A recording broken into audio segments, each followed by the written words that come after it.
Graça e paz, Deus abençoe a sua vida. Vamos aqui continuar então o nosso estudo de Mateus 24, agora do versículo 15 até o versículo 28. Nós vamos dar continuidade a esse estudo bíblico. É um estudo bíblico simples. Se você não assistiu a primeira parte do estudo bíblico, é só você clicar no card aqui em cima e você pode assistir depois, tá bom? Aí é do versículo 1 até o versículo 14. Eu estou fazendo por parte, para poder os vídeos não ficarem muito longos. Então, se você gosta de estudo bíblico e você quer aprender mais da parte de Deus, fique até o final, porque ainda vai faltar mais ou menos 2 vídeos para a gente poder concluir esse estudo. Então, deixa aqui o seu like, é importante para mim. Se você não é inscrito aqui no canal, se inscreva para você não ficar de fora e receber todos os vídeos que eu tenho postado. Vamos meditar? Vamos lá, eu vou colocar para você na tela. Lembrando, irmãos, que eu sempre deixo na descrição do vídeo o esboço, tá bom? Eu estou deixando aqui o esboço disponível para você acessar e ver as anotações que eu fiz e estudar ali aquele esboço, tirar as suas próprias conclusões desse estudo bíblico. Então, no primeiro vídeo eu deixei, se você não acessou, clica lá no vídeo depois e vê o esboço que eu deixei na descrição. É sempre na descrição. Quando eu não coloco na descrição, eu aviso, ó, não tem nada, na própria capa do vídeo já falo que não tem esboço. Quando tem esboço, já escrevo na capa que tem esboço para você acessar e ali estudar, meditar, enfim, e Deus falar ao seu coração. Vamos meditar? Vamos lá. Mateus 24, versículo 15 até o 18. Diz assim: Assim, quando vocês virem o sacrilégio terrível do qual falou o profeta Daniel no lugar santo, quem lê, entenda. Você vê que ele faz você meditar. Então os que estiverem na Judéia fujam para os montes. Quem estiver no telhado da sua casa não desça para tirar dela coisa alguma. Quem estiver no campo não volte para pegar o seu manto. O que Jesus está querendo falar com isso? Eu coloquei uma anotação, já quero ler para você. Essa profecia aparentemente se cumpriu em 167 depois de Cristo, com um governante grego chamado Antíoco IV, que profanou o templo em Jerusalém. Ele ergueu um altar para Zeus sobre o altar do holocausto e sacrificou um porco nesse altar. E o anticristo fará pior. E quando o texto fala sobre o dia, está se referindo à grande tribulação. Vamos entender essa parte aqui. Eu quero explicar para você o que Jesus está querendo dizer com isso. Essa profecia, aparentemente, ela se cumpriu lá naquela época, depois de Cristo, em 167, como a gente leu aqui na anotação. E esse governante, chamado Antíoco, ele invadiu ali Israel, o templo, colocou uma estátua, né, uma imagem de Zeus no templo e sacrificou uma porca, ou seja, ele zombou da fé dos judeus naquela época. Ele zombou, ele profanou mesmo, uma blasfêmia o que ele fez, enfim, de acordo com a fé dos judeus. Isso aconteceu. Então Jesus profetizou e essa profecia ela aconteceu. Só que essa profecia ela vai além. Ela não está somente se referindo àquela época. Assim eu acredito. Ela está se referindo ao anticristo, que também vai governar em Israel, que vai assumir o poder desse mundo por um breve momento. Segundo as profecias de Daniel, durante 7 anos ele terá poder para governar o mundo inteiro. E ele vai profanar sim, se colocar no lugar de Deus. Quando o Antíoco ele coloca Zeus no lugar da adoração a Deus, ele estava zombando que Deus não era nada, que Deus não era ninguém. Ele estava debochando da fé. E o anticristo fará o mesmo. Ele vai se colocar no lugar de Deus, vai profanar contra o Deus Todo-Poderoso que é o nosso Senhor Jesus Cristo. E isso vai acontecer no período da grande tribulação. Por isso Jesus ele colocou aqui, ó, quem estiver no telhado de sua casa, não desça para tirar dela coisa alguma. Quem estiver no campo, não volte para pegar o seu manto. Ou seja, não olhe para trás. Você deve o quê? Permanecer firme, pois o período da tribulação virá e o período também da grande tribulação.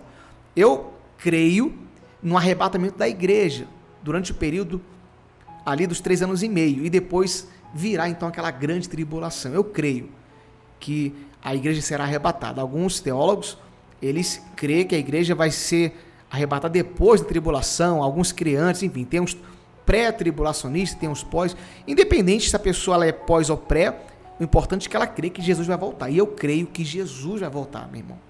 para buscar a sua igreja. Então, eu coloquei na observação dessa maneira. Essa profecia se cumpriu em 167 com o governante grego chamado Antíoco, que profanou o templo de Jerusalém. Ele ergueu um altar para Zeus sobre o altar do holocausto e sacrificou uma porca nesse altar. E o anticristo, essa parte que é importante, e o anticristo fará pior. E quando o texto fala sobre fugir, está se referindo à grande tribulação. O anticristo, meu irmão, quando ele estiver reinando fisicamente, porque o espírito dele já está pairando nas pessoas. O espírito do anticristo já está entre nós, meu irmão. Que é o espírito que é contra Cristo. Tudo que é contra a palavra de Deus, contra a fé, contra a nossa fé em Jesus, é o espírito do anticristo. Mas fisicamente, quando ele estiver reinando, quando ele assumir o papel dele aqui nesta terra, então ele vai perseguir a igreja. Ele vai perseguir de uma forma poderosa, de uma forma tremenda. Será chamada a grande tribulação. Então era isso que Jesus estava falando. Então não volte, né? Quem estiver no telhado, não volte para a sua casa, ou seja, não olhe para trás. Jesus começa aqui a dar alguns exemplos. Não volte para pegar o seu manto, ou seja, permaneça firme. Ok? Tá dando para você entender? Vamos continuar então. Versículo 19 até o 22. Como serão terríveis aqueles dias? Olha o que Jesus está declarando. Para as grávidas e para as que estiverem amamentando. Orem para que a fuga de vocês não aconteça no inverno nem no sábado. Porque haverá então grande tribulação, como nunca houve desde o princípio do mundo até agora. Nem jamais haverá. Se aqueles dias não fossem abreviados, ninguém sobreviveria, mas por causa dos eleitos, e aqui temos que tomar cuidado nessa palavrinha aqui, ó, por causa dos eleitos, aqueles dias serão abreviados. E eu vou explicar o porquê essa palavra eleito. Tem algumas pessoas que creem que a salvação é chamada de predestinação, ou seja, que Deus predestinou alguns para ser salvo e outros não. Embora alguns teólogos acreditem assim, eu não creio dessa maneira. Você pode até discordar da minha opinião, não tem problema, né? A gente é livre para pensar de forma diferente. Mas eu creio que todos aqueles que vão até Cristo e se entregam são eleitos. Que a salvação é para todos. É claro, alguns realmente não querem se entregar a Jesus. Alguns não querem compromisso com a palavra e não vão ser salvos, infelizmente. Mas a Bíblia fala que Deus não tem prazer na morte do perverso e que o Senhor não faz acepção de pessoa. Seria muito, de uma forma, contradizer a sua própria vontade se Deus ele escolhesse alguns para ser salvos e outros para não. Então, eu não quero aqui citar igrejas que pensam dessa maneira, mas algumas denominações pensam dessa forma, que Deus escolheu alguns para ser salvos e outros não. Eu não acredito dessa forma. Eu acredito que Deus ele deu chance para todo mundo, só que infelizmente uns vão aceitar, outros não. Então, quando o texto fala por causa dos eleitos que os dias serão abreviados, é para que haja salvação, porque realmente os tempos são difíceis, ok? E eu coloquei assim, ó, Jesus enfatiza a urgência da situação, quando ele está falando desse texto, encorajando as pessoas a não olharem para trás e nem hesitarem, destacando os desafios que virão, como as grávidas e lactantes enfrentando dificuldades durante a fuga da grande tribulação. Jesus descreve um período de tribulação que será mais intenso do que qualquer outro na história, mas será encurtado por causa dos eleitos de Deus. Então esse período de tribulação, meu irmão, ele vai vir. E quando ele fala aqui das grávidas, quando ele cita aqui que a fuga não aconteça no sábado, o que significa isso? O que significa no sábado? Ou seja, sábado para os judeus era um dia de descanso, era o Shabá. Começava na sexta e até o sábado. É um dia que as pessoas estavam desatentas.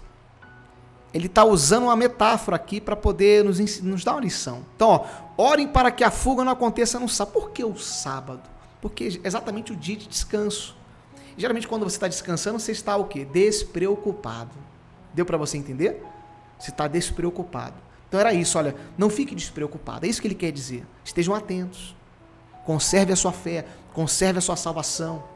Mantenha-se firme na palavra. Era isso que Jesus estava aqui nos ensinando com esse texto. E aí ele diz, ó, porque haverá grande tribulação, como nunca houve. Quando o anticristo reinar, volto a falar para você, haverá grande perseguição.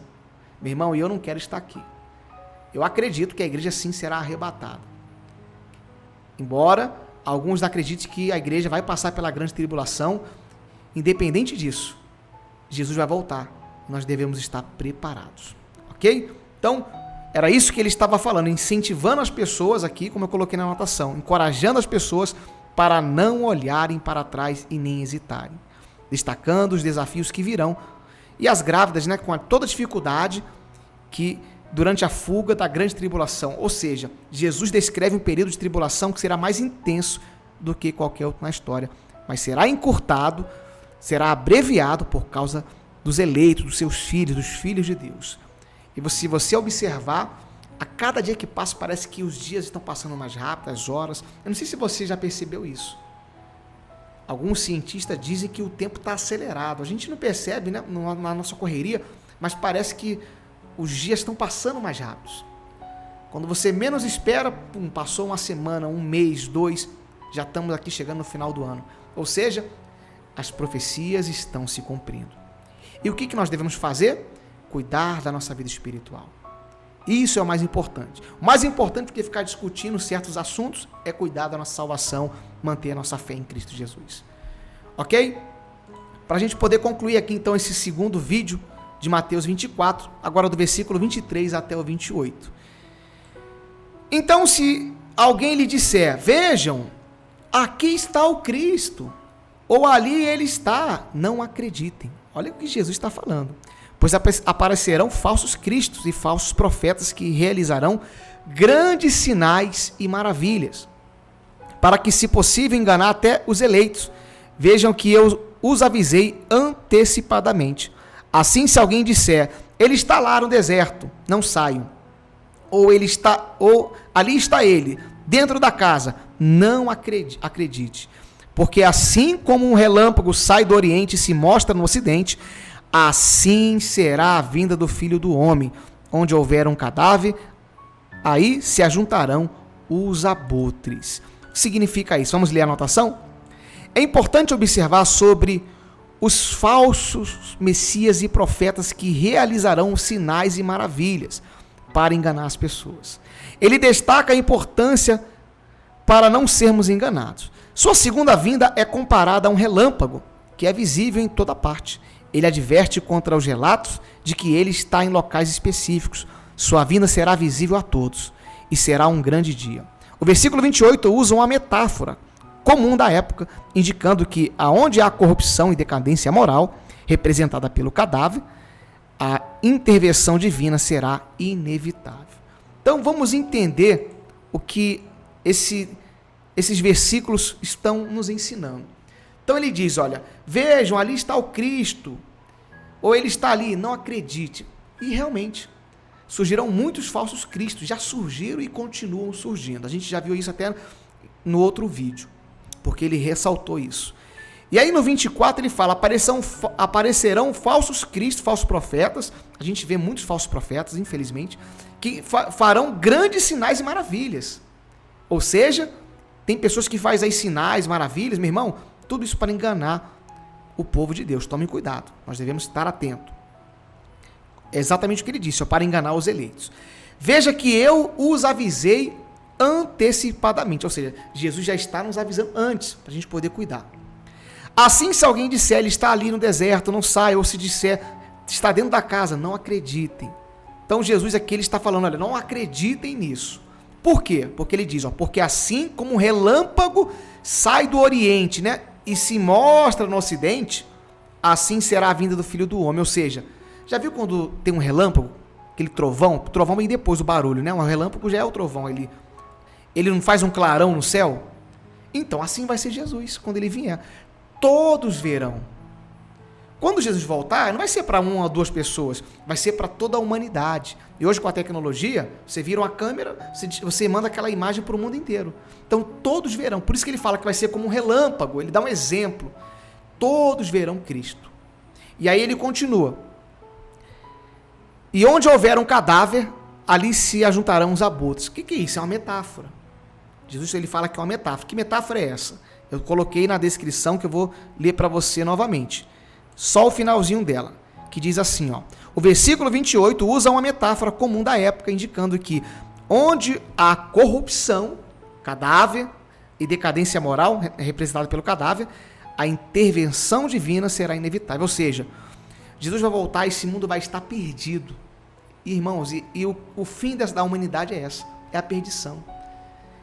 É a violência, criminalidade, prostituição, enfim, só coisas terríveis. É o cadáver.